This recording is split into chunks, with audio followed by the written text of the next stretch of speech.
Hey, what is going on, everybody? If you are watching this replay, welcome. If you notice my eyes darting around, I've got YouTube and Facebook and Instagram all going at the same time. So yeah, just a quick introduction about myself. My name's Nate. I run the Hustle Buddies Facebook group and YouTube channel and Instagram down there. And we are seven-figure Amazoners, and we try to help other people grow their businesses and succeed on Amazon. So yeah, I'm here. Oh, all right. I got a ton of people over on Instagram waving. Hey, what's up, guys? Yeah, so we're here. I was going to talk about a few things that I saw happening in Amazon this past week, some Amazon news, some trends that we're seeing, and then I was going to just do some Q&A with you guys. So people over in our Facebook group ask some questions, so I'll get to those first, like the preemptive ones. But then as you guys are watching this, if you have any questions or you just want to say hi or you have big wins from this past week, let me know and I will try and get to them. All right, so let me jump over real fast to the questions from the Facebook group. And if you guys are not a part of that Facebook group, it's facebook.com/groups/hustlebuddies. It's an awesome community. We've got like 14,000 people all in there sharing ideas and stuff like that for how to grow their businesses. So you should definitely check that out. All right, Kate Bright had the first question. She was asking about coaching calls. We do offer like coaching sessions, business coaching sessions for sellers. That's for small or medium-sized sellers. We've coached people from zero, like they haven't started yet, all the way up to I think 60, 70,000 a month in sales. Was sort of the higher end of the people that we've coached. So yeah, I mean anyone who fits between those brackets is more than welcome to get ideas, whether that's how to start or whether that's like you need more like business model or upper level ideas. I am happy to help however I can. All right, Carrie over on Facebook asks, if I want to hire a remote employee, can there be multiple people logged in the same seller? Aha. So Carrie's asking about hiring employees and getting other people involved. So what you'll have to do is go to something called user permissions. So you're going to add their email address as a user on your account. They're not going to be logged into your Seller Central. That is not at all what you want them to be doing. You want them to sign up for their own account, and you will give them user permissions. And their permissions are only going to be for whatever task you want them to be doing. So if they're just listing things, you don't want them to have access to banking things, for example. All right, so hopefully that answered that question, Carrie. Monica over on Facebook also is asking about coaching. How about a list of subjects we could discuss if someone does not have subjects? I mean, that's so vague, Monica. Things that I'll talk about usually are like what your bottlenecks are in your business, how to overcome those bottlenecks, different sourcing ideas that maybe you haven't thought of, some sourcing methods you maybe haven't thought of, some PPC ideas, things like that. Those are usually the general things that that will be in most coaching calls, because people don't, I mean, if you haven't ever done something like PPC, you don't know to ask about it. So I'll introduce a couple of those things. And then as we're talking in the coaching call, I'll sort of talk about, or I'll give you ideas that I think would pertain to where you're at in your business. Chris wants to know where babies come from. They come from people. And another Chris just sent out his first FBA shipment. All right, man, that's awesome. He's been doing FBM. Yeah. So that's a perfect segue, Chris Watson, to, I wanted to sort of talk about like what's been happening in Amazon this week, and then some trends that we're seeing. So first off, if you're on your Seller Central, I can't share my screen. I've got, again, for those of you just joining, I've got YouTube up here, I've got Facebook over here, and Instagram over here. So I can't share my screen across everything. But if you go to your Seller Central account and you click on the news section, you'll see the latest news. I definitely recommend keeping up to date on this kind of stuff. Oh, I just realized, there we go. That'll probably help the people over on YouTube who probably can't hear me. So yeah, so they updated this on May 13th. Basically, they said that they are pausing their account suspensions due to order performances for FBM orders. until the end of May. All right. Now, this does not mean you can FBM whatever the heck you want and then not send anything in and just cancel a bunch of orders. That's not what that gives you permission to do. It's just sort of letting you know, hey, we understand things are crazy. We're going to be a little bit lenient, and you don't have to stress out as much about that. So for those of you who maybe you sold like 2 extra products that you didn't know about and you can't go to the store, this is Amazon saying, we understand things are happening and you might not be able to get more products due to COVID-19. And so they're being lenient with that. Now, I think long-term, these things will still affect your overall metrics, but you're not going to be suspended for not shipping that one item until the end of May. All right, so that's sort of the new news with Amazon. I mean, it's good and bad. It's good because you can stress out a little bit less, but it's bad because it does give some of the more shady sellers a little bit more leeway to do stupid things. And when a substantial amount of sellers do stupid things, it hurts all of us. More rules get implemented, customers lose trust in us, Amazon fees go up. I mean, there's all sorts of ramifications. So there's good and bad with this, but it's news, okay? So that's the Amazon news. And then a trend, so I'll go through some trends that I'm seeing, and then I'm going to hop over to start answering some of these questions that I'm seeing pop up. So some trends that we're seeing, obviously FBA is opening back up. With that said, however, we've seen obviously a dramatic shift from people who've only been doing FBA to now tons of people doing FBM. We've seen a huge shift in Amazon allowing more FBM offers to get the buy box in a lot of situations. Normally, historically, if there was an FBA offer and an FBM offer and they were roughly the same price, I mean, even if the FBA offer was a couple dollars higher, it's pretty much the buy box always went to the FBA offer. That's been shifting recently. I don't know if that's going to continue to be that way, but for right now, that is definitely the case with the buy box ownership changing as far as it's no longer heavily favoring FBA. It seems now to be about 50-50, all right? And then also with that said, going into the future, I mean, most of what we do prior to this, we were pretty much a 100% FBA. I didn't really want to do a whole lot with FBM. I didn't have time or space and things like that. And we were forced to pivot due to the circumstances that we were given. And that's any successful business, you have to be prepared to pivot. With that said, as we continue into the future, I think a lot of longtime FBA sellers are going to be continuing doing FBM in some capacity. Now, I don't think people are going to be 100% FBM and will never go back to FBA. That's not what I'm saying. I'm saying instead of being like 100%, 0%, I think a lot of sellers are going to start shifting. I know for our business, we'll probably be more in like the 80-20 range going into the future, whereas before it was 100-0.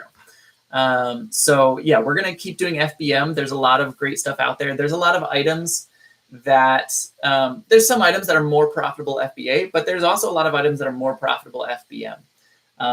Some specific things that we notice with that, it's like if you're doing multi-packs, like large multi-packs of heavy things, those are usually actually better FBM. So like canned goods, if you're selling like a 6-pack of beans or something like that, that's kind of tough to do FBA because a poly bag isn't going to be quite strong enough to handle that. It's going to weigh like 8 to 10 pounds with all those cans in it.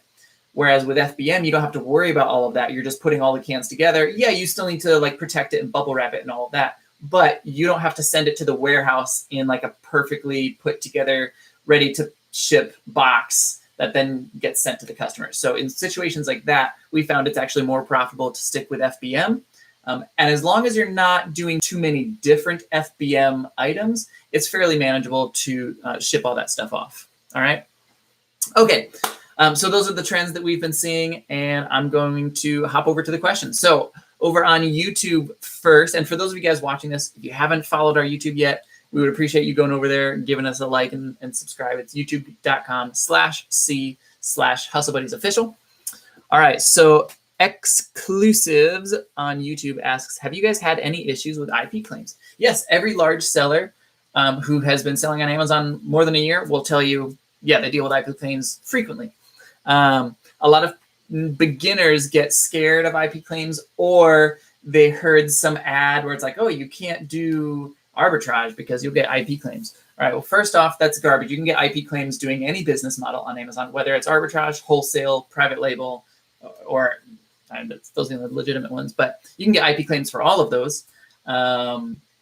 For what we do, it's not something that we worry about because you can fight them as long as you sourced your products correctly, as long as you have your detailed receipts and your information is all your ducks are in a row, then you're good to go.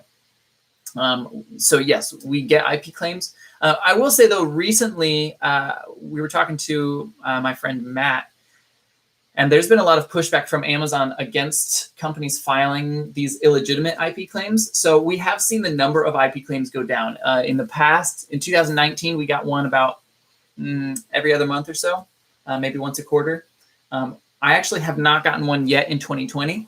I don't know if that's because Amazon has been pushing back against all of these fraudulent IP claims, or if it's because we're selling so much more in the grocery category and no one really sells like counterfeit beans or counterfeit ramen. That's not really something that's mass produced on a counterfeit level. So I'm not sure exactly what the cause of it, but yes, we've dealt with IP claims. I wouldn't call them issues. It's just something that you deal with, that you overcome. All right, let me pop over to the Instagram feed.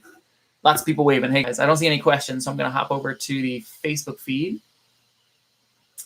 All right, Kim is asking, when ordering from a recommended wholesaler for the purpose of getting ungated, should I forget about finding profitable? Yeah, I mean, if your purpose is just for ungating, then yes, usually that's what I would say. If your purpose is finding profit, then awesome, find profit. I would say it's inefficient to attempt to do both. Yeah, if you're just trying to get ungated and stuff, then find the cheapest, like break even. I wouldn't look for profit. I mean, you can look for break even stuff or something that you won't lose much money on. But I personally wouldn't spend a lot of time trying to find profit if my purpose is in getting ungated. Now, if your purpose is in finding profit, then yeah, find profit. But yeah, I think it's inefficient to sort of try to do both. Keepa, Rick and Rebecca Bayron. Hey, what's up, man? Keepa's asking for payment in euros. Yes, that is correct. Keepa is a European company, so they will ask for it in euros. Ethan Zook asked, just hired our first employee for prepping. Awesome, congrats. Yeah, that's like, before I continue, that is the best thing that you can do to level up your business is start hiring out like the prep work, the dummy work, the taking clearance stickers off or putting labels on. That stuff is so simple. Go live with somebody? That's weird. Yeah, that's such a fantastic thing to do early on in your business. So awesome job, Ethan. What's one thing you wish you'd done differently with your employees? That's a great question. I think I would try to like have the mindset with my employee that it's like a team and I want their input on things as well. Something that was difficult for us was it was always very much like, here are our instructions to you, and complete them and great. And I would try to ask questions, but I don't think I set up the initial mindset correctly because a lot of our employees, they haven't really felt like they had the room, or maybe they did. I don't know, maybe they just didn't have opinions, but we haven't had employees that really gave me feedback as far as if something was inefficient or if they had an idea for how to do a particular task more efficiently. So yeah, that's what I would say, sort of set that framework up.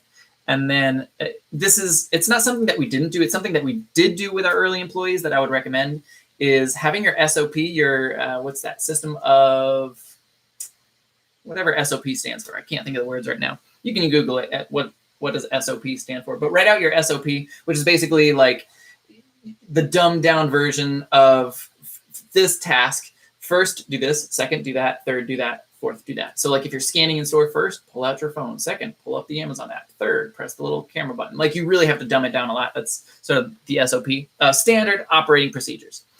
So I would physically write out the SOP, talk through everything with your employees, but then leave that SOP next to them on a table that they can reference back if they ever have questions. All right. Brandy asks, hey, Nathan, just Ungated for a large brand with so many variations. How do you choose which one to test? Any tips to go sizes? Okay, so let's say you're at a store and you see, so we'll use bras as an example because we buy a lot of bras from Kohl's. So if I see a bra on sale and it's like this Vanity Fair style ABC, there might be some white ones, some black ones, and some cream ones. I'm going to buy one 32A, 32B, 32C, 32D, and then of white. And then I'll buy one 32D, CD, blah, blah, blah, blah, of black, and then one of all the others. If you're scanning stuff, you should be able to tell if it's profitable. What I've noticed specifically with clothing is usually the different colors of a particular style will have different price parameters.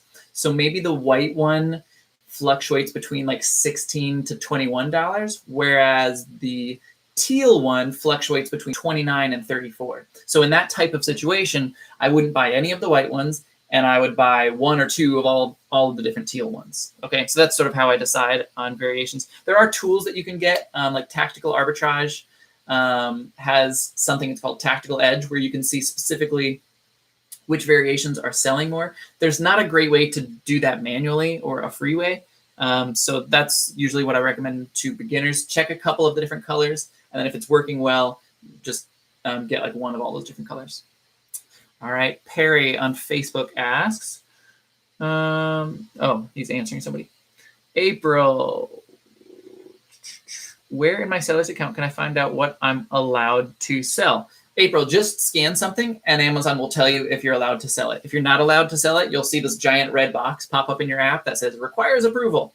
So that's, and then it's just sort of, you start learning the general ideas, because when that pops up, you could be restricted for the brand, or you could be restricted for the category, or some other, like it could be hazmat. If it's a specific brand, well, now you know if, like, let's pretend you're not allowed to sell Nike, which you're probably not if you're asking that question.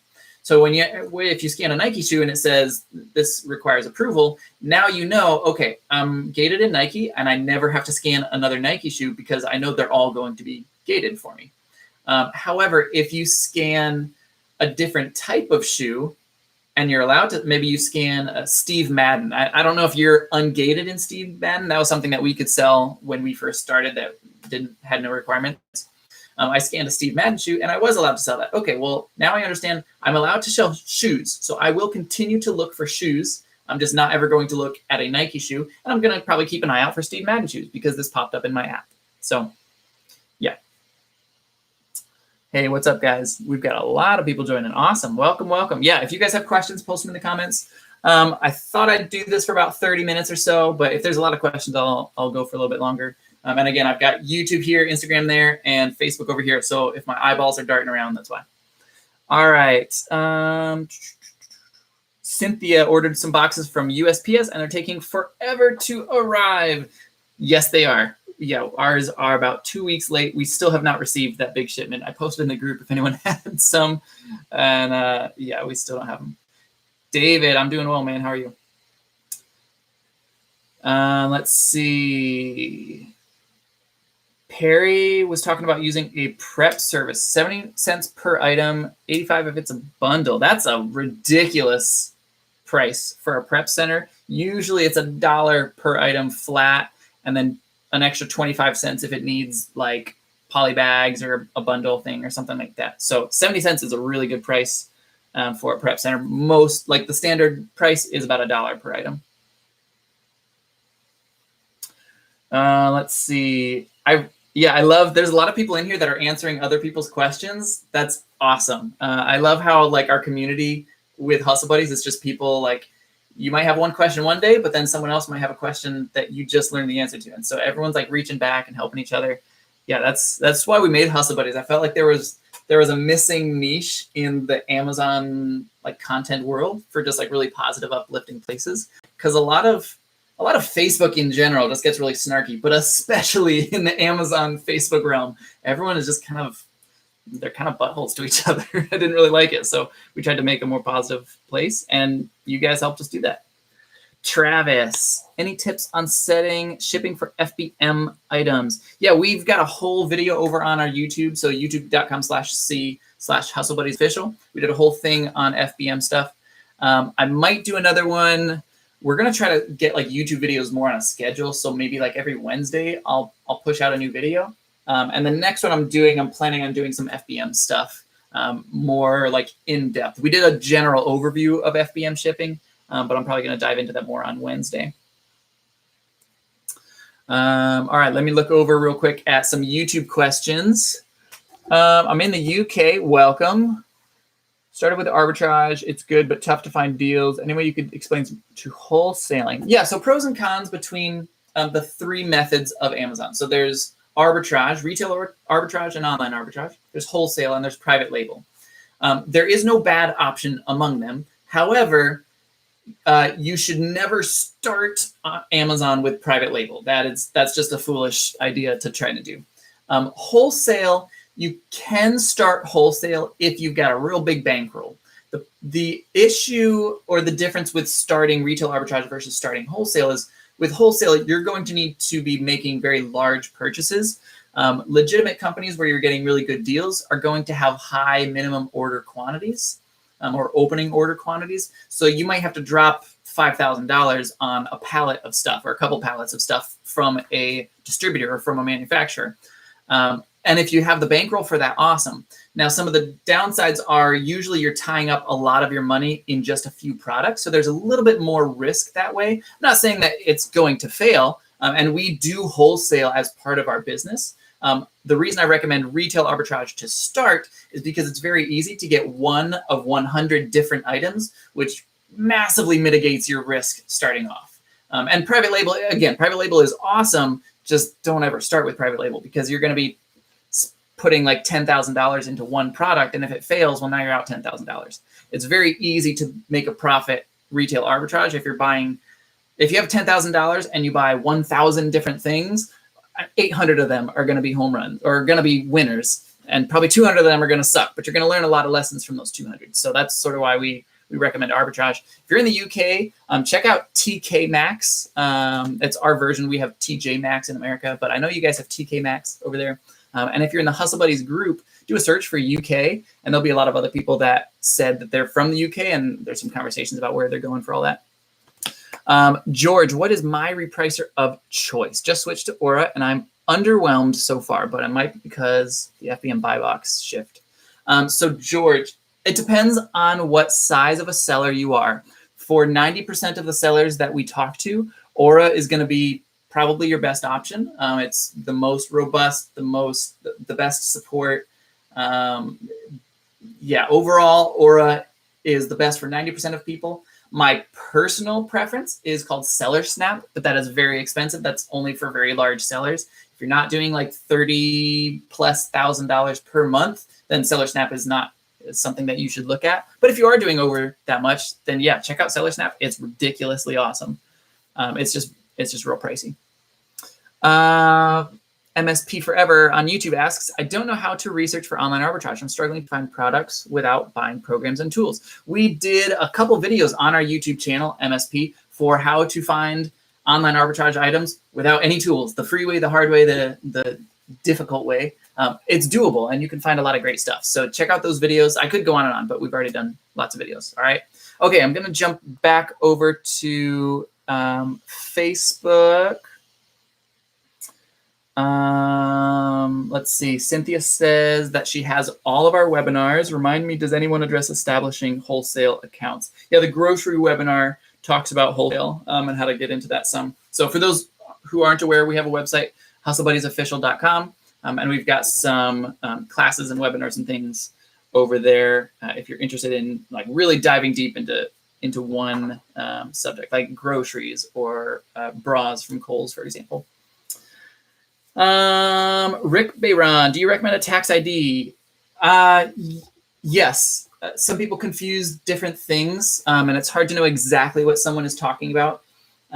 There's like a sales tax exempt thing. So you're in Florida, I know, because I know you in real life. What's it called? The Florida Annual Resale Certificate of Sales Tax. So I think that's what you're talking about. And yes, you do want that because then you don't pay sales tax anymore at like Walmart and Target and places like that. Travis, what percent RA versus OA do you do? It kind of depends on the month. I know like as we get towards Q4, I shift a lot more into OA because the stores get crazy and the deals are really good online. Yeah, or during like Corona and everyone's staying home, yeah, I did a lot more OA.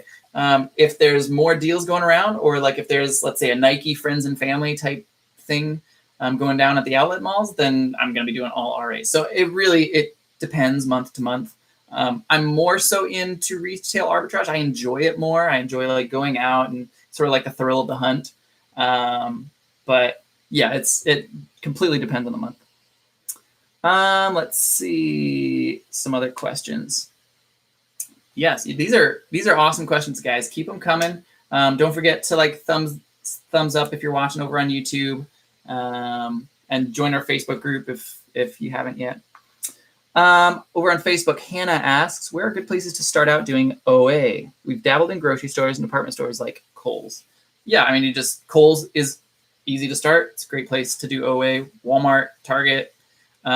We just posted a link. If you look back at like my previous post over in the group, I posted a link. It's from Tactical Arbitrage, but it has nothing to do with Tactical Arbitrage. It's all of the sites that they can scan. That's a great place to start. So there's a list. There's like 1,000 different websites. Some are in America, some are in the UK, some are in Canada, some are elsewhere. Those are the sites that are attached to Tactical Arbitrage. And if they're attached to Tactical Arbitrage, that means somebody at some time has wanted to do OA from that store and has successfully done it because it's now at this point been added to Tactical Arbitrage. So that's a great place to start. And there's like 1,000 stores on there. So yeah, there's not like a bad place to start unless you're going to like Wish or something. Don't do that. But legitimate sites, usually if it has a brick and mortar store, then, well, I think always, I can't really think of any situation where a brick and mortar store has an online site and it's not legitimate. Yeah, I'd say that's sort of the litmus test. When doing RA grocery, do you have any recommendations for how deep to go? Kristen, listing a product with 100% markup. Kristen, so what I would do is so let's say you're at Walmart right now and you find a grocery product that you can make, I don't know if you meant 100% markup or 100% ROI. If it's 100% markup, you're probably making like 20% ROI. I'm just going to assume maybe 30%. So yeah, if you're going with that route, there's not a perfect answer. What you can do is list things FBM. Let's say you buy 6 of them, list them FBM, see how fast they sell. If they sell out in a day, awesome. Now go buy 20 of them, see how fast 20 sell. Okay, once you understand how fast that many sell, okay, well now you can basically figure out what a whole month is. You can look at Keepa, definitely look at Keepa, look at the sales rank charts, but what's even more powerful than Keepa is doing your own test buys. So usually I would say do like a test buy of maybe 6, then do a test buy of about 20 or so, and then go as big as 1 month's supply after you've sort of run your numbers as far as what you think will be. All right. Okay, let me see some more questions over on Facebook. People talking about prep centers. Best way to send an invoice. Scan picture. Scan it. I don't know. Just send it to them how they want it. Whatever Amazon asks, send it to them in that way. There's not really a best, and they'll probably deny you a couple times. Just resend it. Let's see. Thanks for facilitating this group. Really appreciate the effort. Awesome. Yeah, we appreciate you guys. It's been a lot of fun. We made this group, it's like 5-6 months ago now. And it just exploded. So we are super blessed with you guys. All right. Is there a reason why you can't sell a brand new item as new? It's a kitchen appliance. Probably because you're restricted in that brand. Sometimes there's restrictions where you're not allowed to sell it new, but it says you are allowed to sell it as used. Personally, I don't mess with that. I wouldn't sell a new product as used. I would send that over to eBay. It has to do with how brands are gated on Amazon. So the official answer is sell it as used until you get ungated? The unofficial answer is I would personally avoid that altogether, and I would sell that on a different marketplace, because you don't really want someone coming in and saying you're selling fakes. Even if it's used, they can still claim that you're like knocking it off or selling it counterfeit. So I would personally avoid that. How do you get motivated to get back into it after taking a break because of COVID-19? That's hard to answer. I did not take a break because of COVID-19. We went 3 times as hard because of it. As far as how to get motivated, that's like a business question in general that I think is good. And there's $1,000 courses, $10,000 courses that are all about like finding motivation to do things. And I think it's different for everyone. Some things with us is like reevaluating our why. Why do I want to do this? So for us, our goal is early retirement. We're really big into the FI movement or the FIRE movement. So we're looking to retire early and spend time with our kids before they graduate high school, because there is a study done. I think they say 97% of all of the time you will ever spend, like the physical time you'll ever spend with your child, is before they're 18, which is ridiculous. And so trying to do that now, trying to like sacrifice my time right now in a huge degree so that I can have time with my kids before they're out of the house. So all of that, having money to do fun travel, things like that. So that's all part of our why. So that's big for me, sort of reevaluating that. And then sometimes it's good to just take a step back and see like, okay, where am I at? Am I still on course? Is this what I want to be doing? Is there something else that's more effective? Is there something that I'm doing that's not effective? So taking a step back and taking a break isn't always a bad thing. It doesn't. Sometimes being less productive can increase productivity, if that makes sense. Like taking a step back and just having like a day where you're just kind of evaluating and looking at big picture things, that's completely fine if you get nothing done. So, but again, that answer is different for everybody. When I'm restricted in an item, can I just hit the request button? Yeah, you sure can.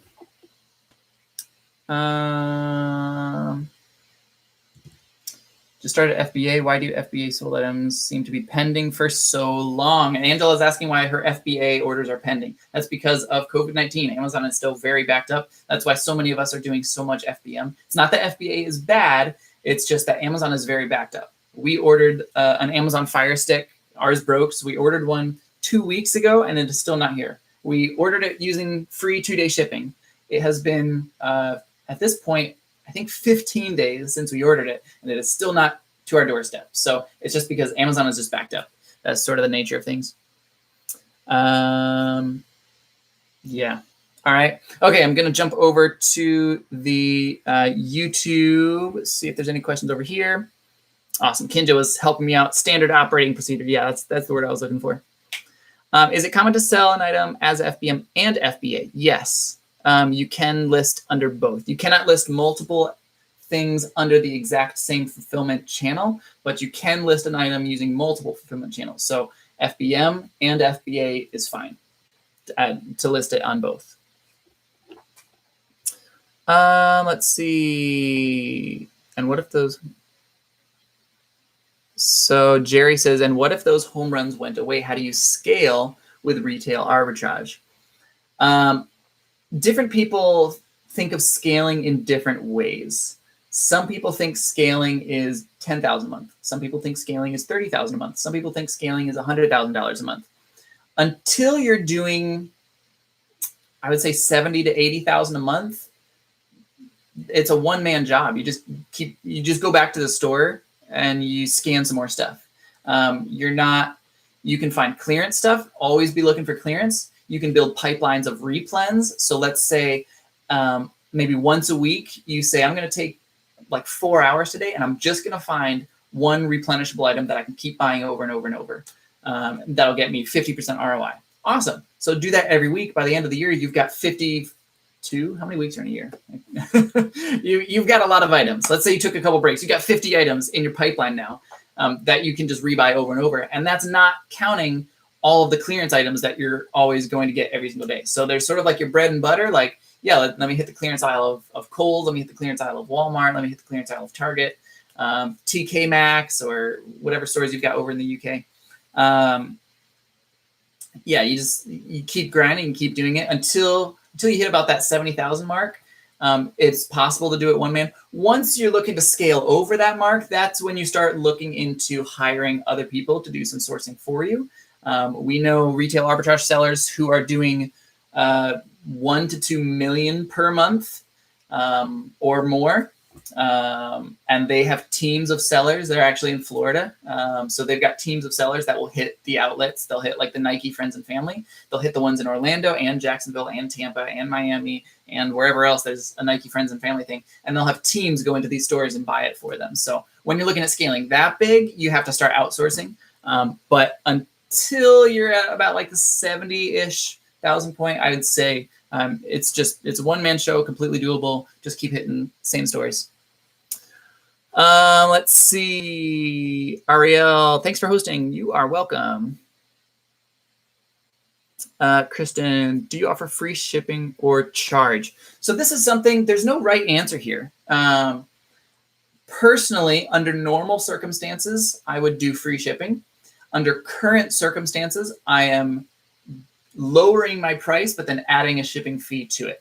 My reasoning for that is because we've seen such a huge increase in the number of people who are complaining about us price gouging that when we shifted, people didn't really account for shipping in their mentalities. So if I'm selling an item for $19.99 with free shipping that I'm buying in store for $5 and someone knows that, they're going to be real pissed and they're going to shoot me an angry message. They're going to complain to Amazon. They're going to report all this stuff like that.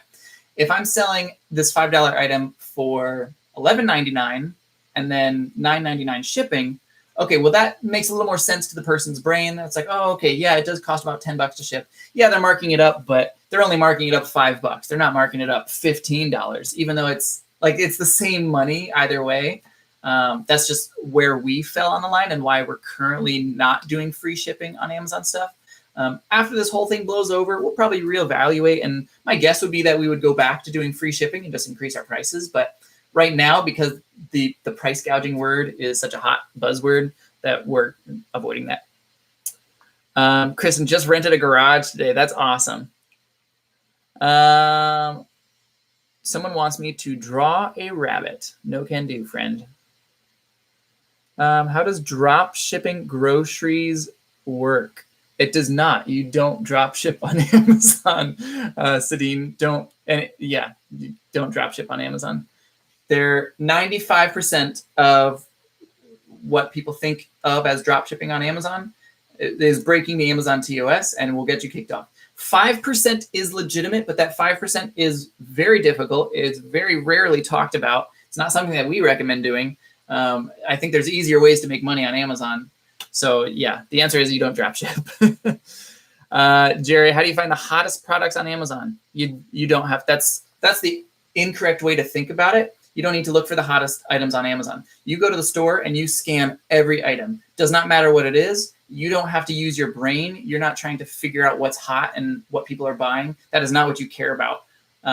You just look at the numbers. If the numbers say that it's selling X number of times per month and that X is higher than 1, and if the profit is there, if your buy cost minus your seller fees equals profit after everything is said and done, then you buy.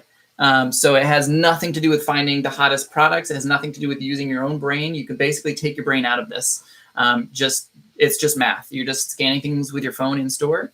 And if the math adds up, then it's a buy. And if the math doesn't add up, then you don't buy. It's super simple. People who talk about finding the hottest products, they either don't know it, like it might be a coach that's trying to sell you something that they don't really know anything about, or they're talking about private label. But even with private label, you don't want to look for the hottest selling items with private label. That is not how you do private label. Yeah. That's like selling fidget spinners. Don't sell a fidget spinner. No one became rich selling fidget spinners. A lot of people thought they would become rich, and they didn't. Let's see. Wait, do I have to join the room to be able to hear sound? So there isn't a room. I'm assuming this problem is on your end because no one else has said that they cannot hear me. I think it's on your end, Lindsay. Just started FBA. Why do FBA sold items? Got that already.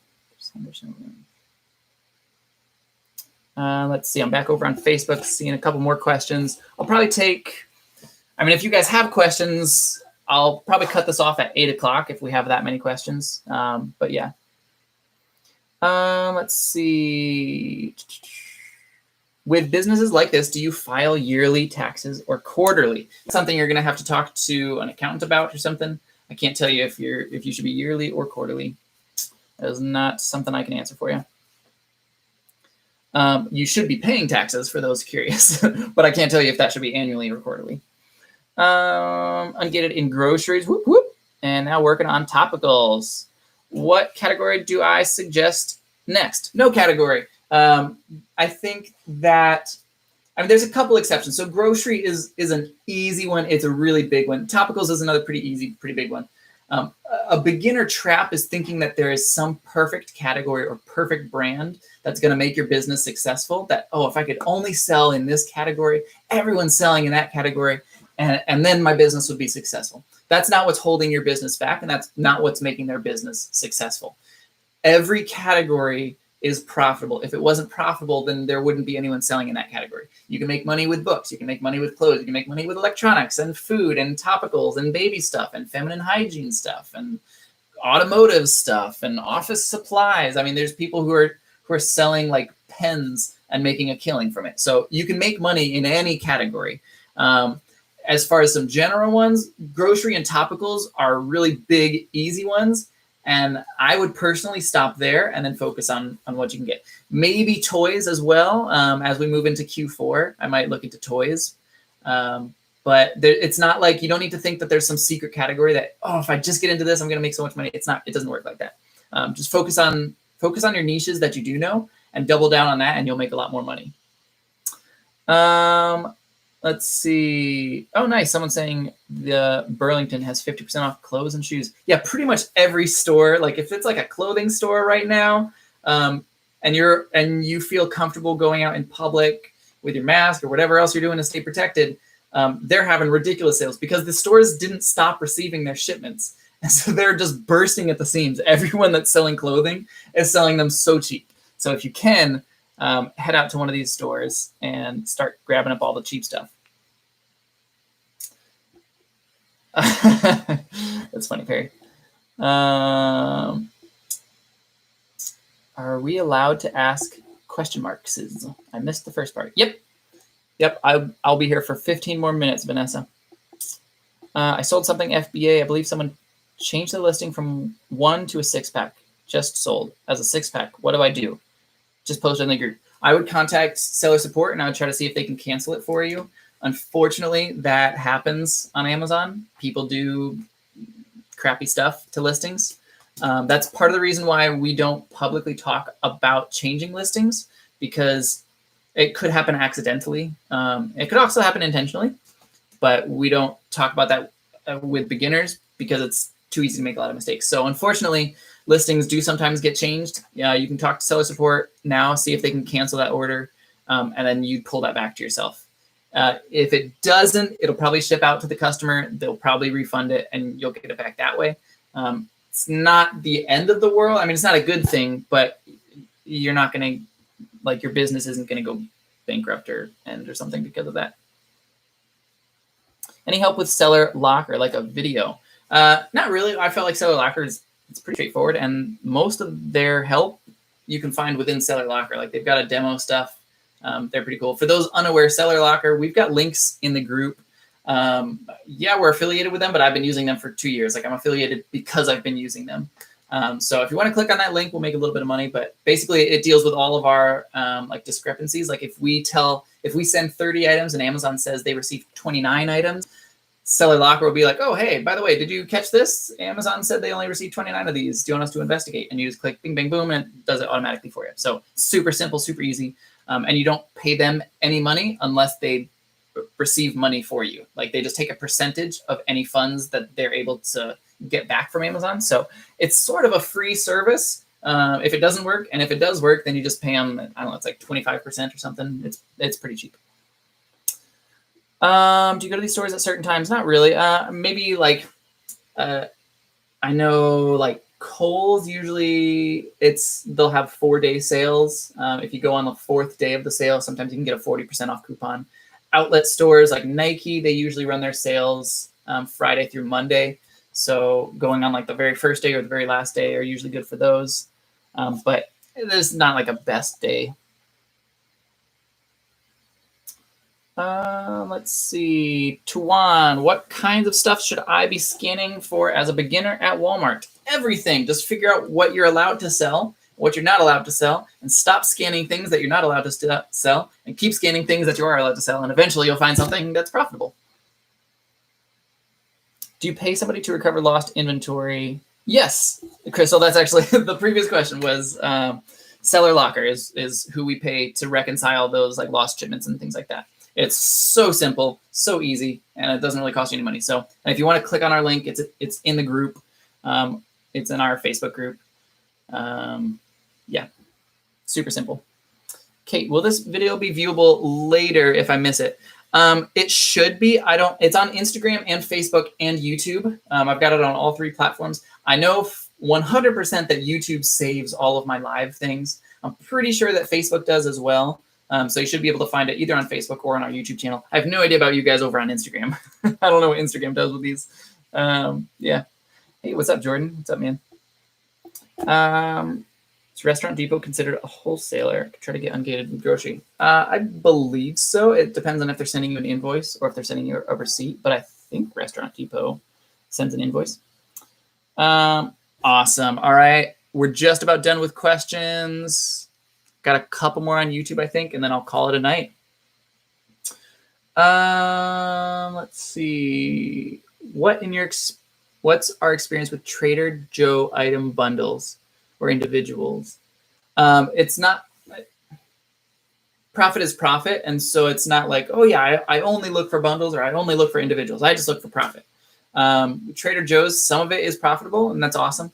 In the past like year and a half, it's definitely gotten more saturated. There was a huge news article on like ABC or something where one of the other big $1 million sellers did an interview like with ABC or Good Morning America or something about selling Trader Joe's spices. And so ever since then, the prices tanked a lot on that. But they're good. Yeah, I've sold Trader Joe's bundles and Trader Joe individual items. Both of them, they're great. If Amazon charges taxes for your state of origin, does that mean I have to pay taxes on those items as well? So for your state, you should be getting a sales tax exempt card. Every state calls it something slightly different, Michelle. In Florida, it is called the Florida Annual Resale Certificate for Sales Tax. I don't know what your state calls it, but it's something like that. And with that, you will no longer pay taxes on any goods as long as the purpose of that good is for resale. Yeah, that's what the sales tax exempt thing does. So, all right. Couple more. Let's see. Thanks for your answer. Not a problem. At what point should we get coaching call with you? Not sure if you answered this earlier. Left the question on Facebook. Kate, yeah, I answered that sort of that was actually the very first thing I did. So Kate, basically, we've done coaching calls with people doing $0 a month. We've done coaching calls, people doing $70,000 a month, and everything in between. It's really up to you. Usually what I tell people is know what you don't know. Like come to me with a list of questions and I'll help you through the list. And then I'll come with a list of things that I think you probably haven't heard of or haven't thought of. And we'll go through a couple of those things and we'll sort of meet in the middle and I'll help figure out your issues and questions and I'll show you some new things that maybe you've never thought of. So yeah, it's completely up to you. Yeah. Yep. Kim, thanks for your time. Not a problem. My pleasure. Where do you store all your picture files? It depends on what the picture file is. For my receipts, John, I scan them all in and I upload them to a Google Drive doc so that I can access it anywhere. And then I just name it by month. But yeah, so it'll be on my computer and then to a Google Drive. How do you consolidate every photo and receipt? Yeah, when I scan it in, it just all goes to the Google Drive. Now, for the people who are doing like TJ Maxx or Burlington or places like that where you have to do a little bit of extra finagling with the receipts because they're not itemized. For that, I would recommend having like an old phone that you don't use anymore, and you just take the pictures with that old phone and just leave it alone, and all your pictures are right there. So that's what I would recommend for those people doing like Burlington Coat Factory receipt things. Amazon collects sales tax for the state you live in. Is there anything else you need to do? As far as sales tax, I don't think so. I don't know 100% on this because my state is not like that, and so I'm still doing it myself. I will cross that bridge when my state gets there. So I'll look into that, Kim. I don't know 100%. I don't believe so, but I'm not a good source on that. And I'm not an accountant, so I can't really help a whole lot there. All right, I think that is all the questions. Thanks for stopping by, guys. It's been a fun 50 minutes. We really appreciate all you guys helping out in the group. If you haven't gone over to the YouTube, I'm streaming over there as well. Make sure to head over to YouTube, subscribe and like to that channel and all that. Give us a thumbs up and follow us on Instagram. If you're an Instagrammer, I'm going to try to be getting more into that the next couple weeks. So yeah, and I'll try it. I'm thinking every Sunday night, I'm going to be doing one of these get-togethers. I want to utilize the new Facebook rooms so I can actually like talk with you guys and see your faces, and it's not just me looking at myself on a bunch of screens. So I'll try to implement that if Facebook fixes that. But until then, I'll be doing this. I'm thinking Sunday nights at like 7 or 8, if that works with you guys. And I'll just keep doing this. So, all right, we will see you guys later. Have a good one, guys. Hustle on.